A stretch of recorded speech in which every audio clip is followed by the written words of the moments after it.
रामाका ने switch on कर दिया और गाड़ी की विंड स्क्रीन पर वक्फे वक्फे से वाइपर चलने लगे। नकाश के बाहरवें रास्ते से रामाका ने मोटर वे छोड़ दी तो धुंधलका इतना गहरा हो चला था कि हेडलैम्प्स चलाने की जरूरत पेश आ गई थी। वीरा और रामाका में जोर शोर से बातें हो रही थी। फिर रामाका ने BMW बाईं तरफ किनारे से लगाकर रोकी और अपनी सीट से उतर गया। वीरा ने सिर कर उसकी जगह ले ली। दूसरे दरवाजे से वीरा की खाली की हुई जगह पर बैठते हुए रामाका ने एक दो मस्ताना मुस्कुराहटों से मेरी तरफ देखा। मैंने भी जवाबे मुनाफकत का मुजाहिरा किया। वीरा ने कार आगे बढ़ा दी। वो कुछ छोटी सी आबादी थी मगर आसार बता रहे थे कि इससे आगे बड़े कस्बात भी जरूर आबाद होंगे। मैंने गहरी नजरों से कुर्बजवार का जायजा लेना शुरू कर दिया।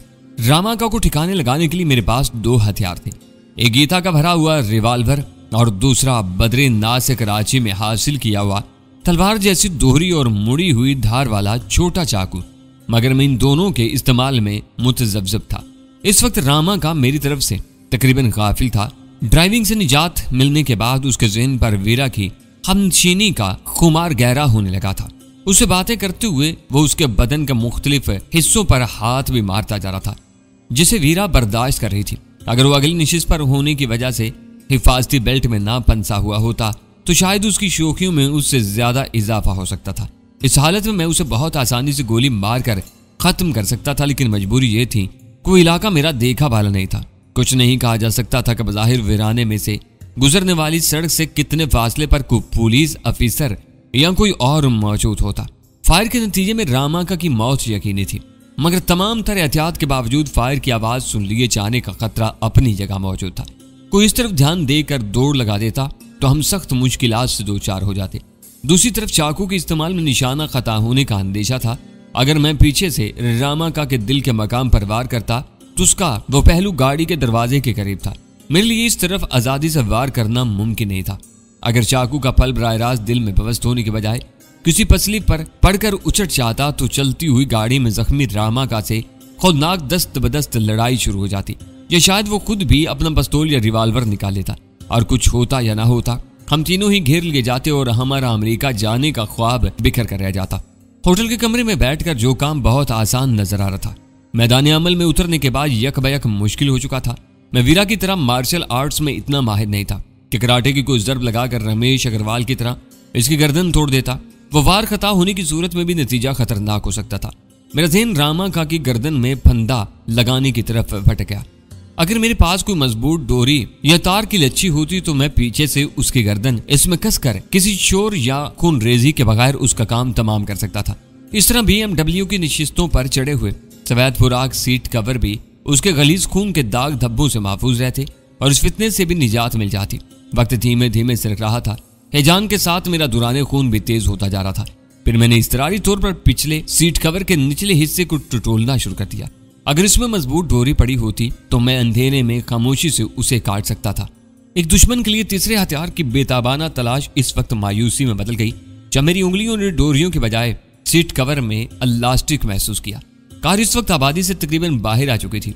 सड़क के दोनों तरफ तहद्दे नजर तारीकी का राज था। इस मुकम्मल अंधेरे में कहीं भी रोशनी के आसार नजर नहीं आ रहे थे। मेरे सब्र का पैमाना लबरेज हो गया। क्या सोच रहे हो? वीरा ने मेरी तरफ मुड़े बगैर उर्दू में पूछा। इसकी छेड़छाड़ अब मेरे लिए नाकाबिले बर्दाश्त होती जा रही है। मैं वीरा के मुखातिब होने से पहले ही अपनी अंदरूनी जेब में से गीता का रिवाल्वर निकाल चुका था और उसकी सर्द आहनी नाल मेरी गिरफ्त में थी। मैंने कार के तारीक कैबिन में अपना हाथ बुलंद करके रिवाल्वर का दस्ता पूरी कुव्वत से रामाका की दाहिनी कनपट्टी पर तरसीद कर दिया। एक बेसाख्ता चीख के साथ बेल्ट में फंसा हुआ उसका जिस्म कदरे उछला और फिर उसकी गर्दन एक तरफ ढलकी। ये क्या किया? वीरा ने इस्तरारी लहजे में पूछा। क्या इसे जिंदा रखकर पालने पोसने का इरादा है? मैंने शदीद ज़हनी कशमकश के बाद यह फैसला किया है। मैंने इत्मीनान का गहरा सांस लेते हुए कहा। बहुत देर और नाउमीदी के बाद यह वीराना नजर आया है। अब गाड़ी रोक लो। यहाँ इस वक्त खासी तेज बूंदाबांदी हो रही है, वो चौंक कर बोली। यह मैदान साफ है, इस डिग्गी में डाल कर यहीं इसका किस्सा खत्म कर दो। मैंने जवाब दिया।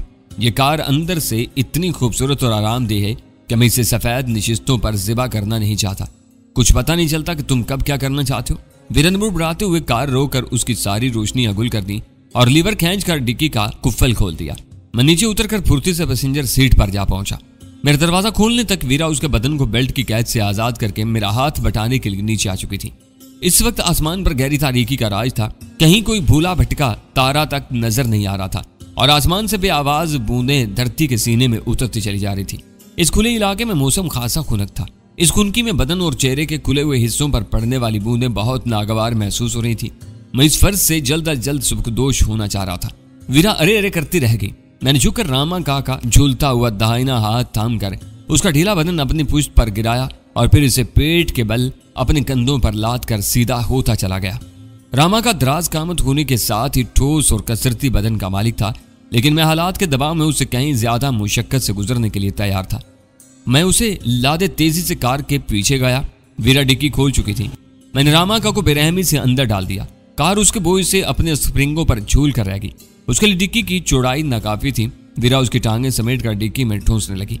मैंने जेब से बद्रीनाथ का चाकू निकाला और पूरी कुव्वत से उसका फल रामाका के सीने में दिल के मकाम पर पेवस्त कर दिया।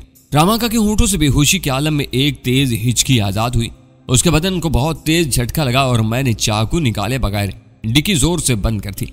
वो एक तवील और होलनाक कार्रवाई थी, लेकिन बस 1.5-2 मिनट ही में मुकम्मल हो गई और हम दोनों हल्की बारिश में ज्यादा भीगे बगैर दोबारा कार में रवाना हो गए।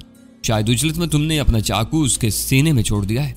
चंद लम्हों के बोझल सकूत के बाद वीरा ने तेज से सांसों के दरमियान कहा, मैंने दानिस्ता ऐसा किया है। चाकू निकालता तो शायद जख्म से इतना खून बहता कि डिक्की के किसी न किसी सुराग से बाहर निकलने लगता। अब खून अंदर ही अंदर भरता रहेगा। खून टपकेगा तो बरसात इसे बहा देगी। वीरा पुरस्कून आवाज में बोली, गंदे खून की सफाई के लिए आज कुदरत ने यह खास इंतजाम किया हुआ है। तुमने दुरुस्ती कहा था कि अतालवी जवारी और औरतों के रिसिया होते हैं। इसने तुम्हारे हसूल के लिए एक अंधा जुआ खेला और अपनी जिंदगी की बाजी हार गया। हमारी इस कामयाबी का पूरा सेहरा तुम्हारे सर जाता है। तुम्हारी अदाकारी की वजह से इसे आखिर तक अपने खिलाफ किसी साजिश का शुबा तक नहीं हो सका और वो 2 किस्तों में जहन्नुम वासिल हो गया। मौसम खराब है, ये बताओ कि अब कहाँ तक जाने का प्रोग्राम है? जहाँ जगह नजर आए वहीं से गाड़ी वापस घुमा लो। हमें जल्द अज जल्द होटल पहुंच जाना चाहिए। मैंने 2 सिगरेटें सुलगाकर एक वीरा की तरफ बढ़ा दी। इसे कहाँ फेंकोगे? सिगरेट का एक गहरा कश लेने के बाद उसने पूछा। ये अपनी बेच कीमत गाड़ी ही में ज्यादा महफूज रहेगा, मैंने बेफिक्री से कहा। हम इसकी लाश समेत लंदन वापस पहुंचेंगे। मेरे जवाब ने वीरा को हैरान कर दिया। लाश कहीं भी फेंकी जाए, सुबह का उजाला फैलते इसे दरियाफ्त कर लिया जाएगा। वैसे भी अंधेरे में इसकी खून आलूदा लाश से ज्यादा छेड़छाड़ मुनासिब नहीं। हमारे कपड़ों पर खून के धब्बे पड़ गए तो मुश्किल हो जाएगी। इस दौरान में मुखालिफ सम से यके बाद दीगरे 2 गाड़ियां नमूदार होकर तेजी से आगे निकलती चली गई थी। पीछे दूर तक सड़क साफ थी और ये गाड़ी तुम लंदन में कहीं भी छोड़ दोगे। अगर रास्ते में कहीं चेकिंग के लिए हमें रोक लिया गया तो क्या होगा? वीरा ने एक मुसत्ता किनारे से गाड़ी को वापस घुमाते हुए पूछा। ये कराची नहीं है जहां आए दिन नाकाबंदियां करके गाड़ियों के साथ मुसाफिरों तक की जामा तलाशी ली जाती है। ट्रैफिक की जवाबत की खिलाफवर्जी करोगी तो जरूर रोकी जाओगी, लेकिन वहां भी बात लाइसेंस से आगे नहीं बढ़ेगी जो तुम्हारे पास मौजूद है। चाहे तुम दुरुस्ती कह रहे हो, यह खतरा मोल लिया जा सकता है और गाड़ी भी तुम ही चलाती रहोगे। ड्राइविंग सीट पर एक दिलफरेब सफेद पाम चेहरा देखकर कोई मुतासिब अफसर भी तुम्हें नहीं रोकेगा। रंगदार लोगों को बाज अफसर शक की बिना पर रोक लेते हैं। खतरनाक हालात में तुम्हारा ज़हन ऐसे तकरीबी रास्ते पर चल निकलता है कि तुम जरा सी बातों को अपने फायदे के लिए इस्तेमाल करने लगते हो। मैं हर मर्तबा तुमसे कोई नई बात सीखती हूँ। खुदा का शुक्र अदा करो कि इस वक्त तुम इतनी आज़ादी से अपनी राय का इजहार कर रही हो। रामाका का दाव चल जाता तो शायद वो आज रात ही अमली तौर पर तुम्हें मिसेज रामाका रूजी ने बना डालता। उसके अज़ाइम कुछ ऐसे ही थे, मगर मुझे जरा भी परेशानी नहीं थी। ये दान मरसियानों की तरबियत का नतीजा है कि मर्दों के मामले में तुम्हें इतनी बेखौफ हो। मुझे बस ये फिक्र थी कि हम लंदन में उलझे रह गए तो अमेरिका में सुल्तान शाह बुरे हालात को पहुंचा दिया जाएगा, वरना मैं रामा का कुछ सिसका कर भी मार सकती थी। सुल्तान शाह का नाम सुनते ही मैं दिल ही दिल में नादिम होकर रह गया। पिछले कई घंटों से एक बार भी उसका ख्याल मेरे जहन में नहीं आया था। बाहर बारिश का जोर बंद गया था। विंडो स्क्रीन पर वाइपर मुसलसल चल रहे थे। बंद शीशों के बावजूद गीली सड़क पर टायरों की आवाज कार में सुनाई दे रही थी। एक कमाल की बात यह थी कि मैंने पिछले दिनों में बारहा बारिश और फवार का सामना करने के बावजूद इन मगरबी बादलों में गरज या बिजली की कड़क कभी नहीं सुनी देखी थी। अजीब बादल थे, हमेशा चुपके चुपके और धीरे धीरे बहते रहते थे।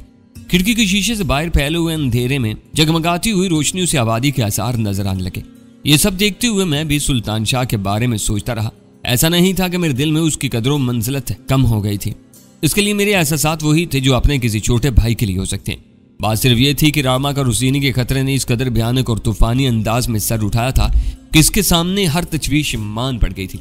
जो शख्स सिर्फ एक रात में मेरे अगवा के लिए 2 पेशावर मकामी बाशिंदों का बंदोबस्त कर सकता था, उसे ज़हन से खुर्च फेंकना किसी भी तरह आसान नहीं था। सुल्तान शाह के जिक्र पर तुम खामोश क्यों हो गए?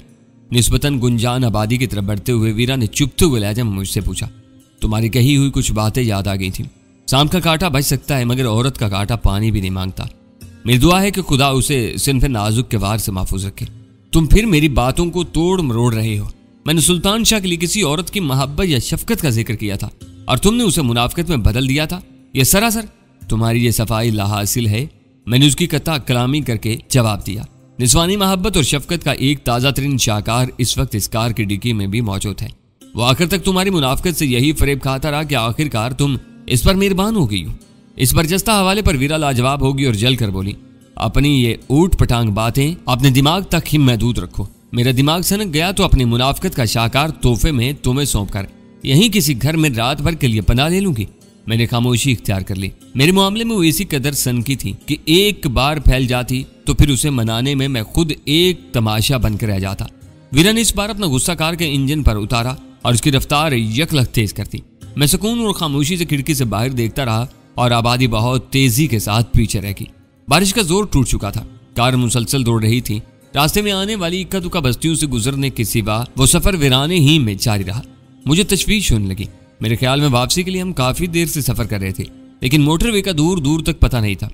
गुस्से के बायस वीरा ने शायद अहम रोड साइन नजरअंदाज करके रास्ता खो दिया था।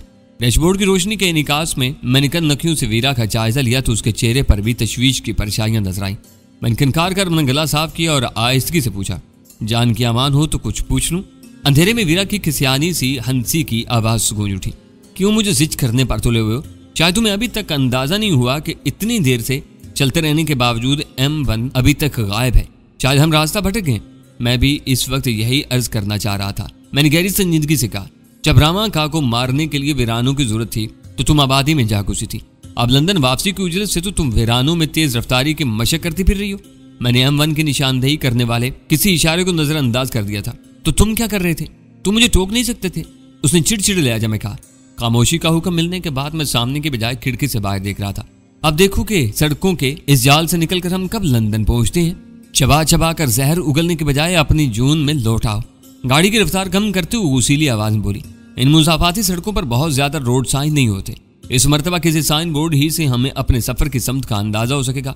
सलीस उर्दू में इसे किसी जोदे पेशेमा का पेशेमा होना कहते हैं। मैंने खुद कलामी के अंदाज में कहा, कहते होंगे तुम रानमा इशारों का ध्यान रखो। तुम्हारे दीदे उल्लू की तरह तेज हैं। रामा का से तुमने मेरी मादा होने का एतराफ किया था। खुद को क्या कहोगे? उल्लू की पट्टी।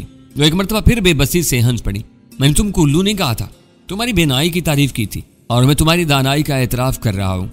होटल वाली लड़की बता ही चुकी है कि मगरिब में उल्लू दानाई की अलामत के तौर पर इस्तेमाल होता है। मैंने तुर्की पर तुर्की कहा। शायद इस इलाके की हवा तुम्हारी दानाई और बेनाई को खूब रास आ रही है।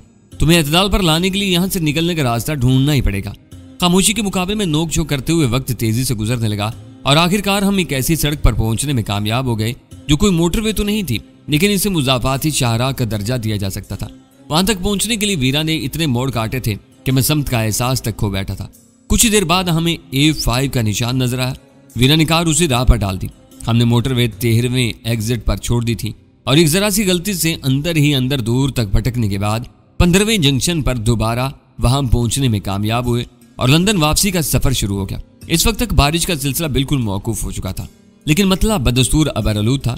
रामा का की लाश के साथ एक मोटरवे पर सफर है, वो तजर्बा बहुत खौफ आवर और सनसनीखेज था। रास्ते में कहीं कहीं पुलिस की गश्ती गाड़ियां ट्रैफिक की तेज रफ्तारी या बेकायदगी की पड़ताल के लिए मौजूद थी।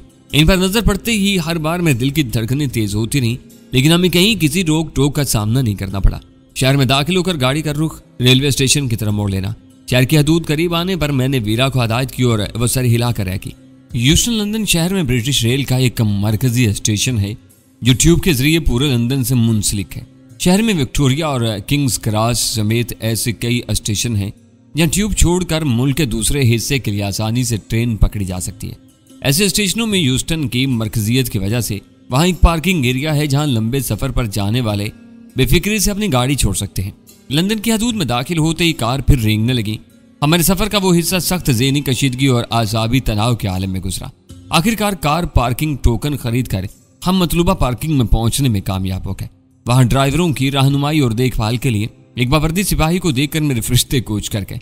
तवील कार पार्किंग के लिए वो कार की डिक्की देखने का मुतालबा कर सकता था। इन दिनों दुनिया भर में दहशतगर्दी की ये वबा फैली हुई थी कि भीड़ भाड़ के मकाम पर छोड़ी हुई किसी भी बेनामो निशान गाड़ी में छुपाया हुआ टाइम बम या रिमोट कंट्रोल्ड बम मुकर्रर वक्त पर होलनाक धमाके से फटता और हर तरफ बड़े पैमाने पर जानी और माली तबाही फैला देता। गनीमत था कि इस वक्त तक वो वबा अंग्रेजों के वतन में नहीं फैली थी। आयरिश रिपब्लिक आर्मी के दहशतगर्द दूसरे तरीकों से इन्हें नुकसान पहुंचाते रहते थे। सबसे बड़ी बात यह थी कि वहां मौजूद सिपाही कुछ कनूती और बेजार सा नजर आ रहा था। उसने हमारी रेंगती हुई गाड़ी को जरा भी काबिल तवज्जो नहीं समझा और वीरा ने एक खाली जगह में गाड़ी पार कर दी जहां रोशनी कम थी।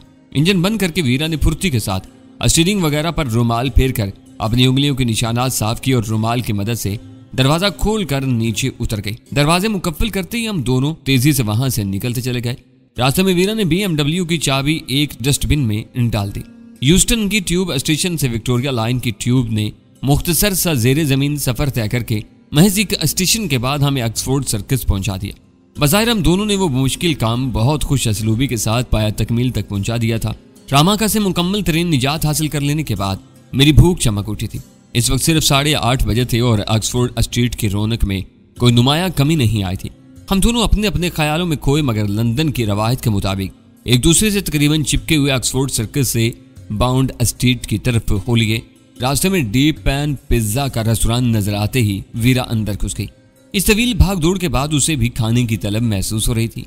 रामाका को ठिकाने लगा देने के बाद मुझे यूं महसूस हो रहा था जैसे मुझे लंदन में कोई काम ही न रहा हो। वाशरूम में हाथ धोते हुए मुझे इस बात का गलत था कि मुझे बदरी का नादर चाकू अपने हरीफ की लाश के साथ छोड़ना पड़ गया था। बहुत इत्मीनान से पिज्जा खत्म करने के बाद हम वहां से निकले तो वीरा ने किसी बूथ से गजाला को फोन करने की ख्वाहिश जाहिर की। मुझे अंदाजा था कि वो अब पहली फुर्सत में उसे छेड़ने की कोशिश करेगी। जरा अपनी रिस्ट वॉच में वक्त देख लो, पाकिस्तान में आधी रात हो चुकी होगी। कोशिश कर लेने में क्या हर्ज है, वो सब देर से सोने के आदी हैं। 2 घंटियों पर जवाब न मिला तो मैं फोन बंद कर दूंगी। वो मुसर हुई। मैं उसे घूर कर रह गया। इस सड़क पर लोगों की सहूलत के लिए जा बजा टेलीफोन बूथ मौजूद थे। वीरा खाली बूथ की तरफ लपकी तो मेरी निगाह करीबी स्टॉल पर रखे हुए एक अखबार की शह सुर्खी पर अटकी। अमेरिकी C-130 हाईजैक कर लिया क्या? इस चिंगारती हुई सुर्खी के आगे एक सवालिया निशान था। मैंने रेजगारी देकर वो अखबार खरीदा और तय करके जेब में डाल लिया। कराची से अमेरिकी कमांडोज की लाशों के साथ सुल्तान शाह को भी इसी साख्त के त्यारे में ले जाया गया था। वो भारी ट्रांसपोर्ट त्यारे थे जो सिर्फ फौजी इस्तेमाल के लिए मखसूस थे। अमेरिका और उसके हलीफ मुल्कों में ये त्यारे अपनी कारकर्दगी के बिना पर काफी मकबूल थे। मेरे लिए अंदाजा लगाना दुश्वार था कि खास फौजी इस्तेमाल में रहने वाला वो तैयारा कैसे अगवा हो सकता है। अखबार खरीद कर मैं फोन बूथ के पास पहुंचा तो वीरा नंबर मिलाकर बात शुरू कर चुकी थी। मुझे देखते ही उसने फोन का रिसीवर मेरी तरफ बढ़ा दिया। अव्वल खान बात करेगा, ये कहकर वो बुरा सा मुंह बनाती हुई अलग जा खड़ी हुई। अच्छा हुआ कि वीरा ने इस वक्त फोन कर लिया। तुम वो हैरतनाक खबर तो सुन ही चुके होगे। मेरी आवाज सुनती ही अव्वल खान ने किसी तमहीद का बगैर पुरजोश लहजे में कहा, किस खबर की बात कर रहे हो? मैंने कदरे हैरत और तजस्सुस से पूछा। कराची से सुल्तान शाह को ले जाने वाला C-130 जनूबी कब्रिस के एक फौजी हवाई अड्डे पर सख्त मुहासरे की हालत में रुका हुआ है। अफवाहें हैं कि इससे अगवा कर लिया गया, मगर इस हवाई अड्डे के अमरीकी हुकाम इन अफवाहों की तरदीद कर रहे हैं। वो खबर सुनकर मेरा दिल उछल कर हल्क में आ गया। अभी भी मैंने एक अखबार में यही सवालिया सुर्खी देखी है। वो अखबार मेरी जेब में है। होटल जाकर देखूंगा कि पूरी खबर क्या है। शेड्यूल के मुताबिक इस जहाज को 2 घंटे कयाम के बाद कब्रिस से परवाज कर जाना था, मगर कल रात से वो मुसलसल वहीं रनवे पर खड़ा हुआ है। बेस कमांडर परवाज की आगे रवानगी में ताखीर को फनी वजूह का नतीजा करार दे रहा है। ये अफवाह कैसे फैली कि त्यारा अगवा कर लिया गया है? मेरे लिए वो खबर हैरान कुन थी।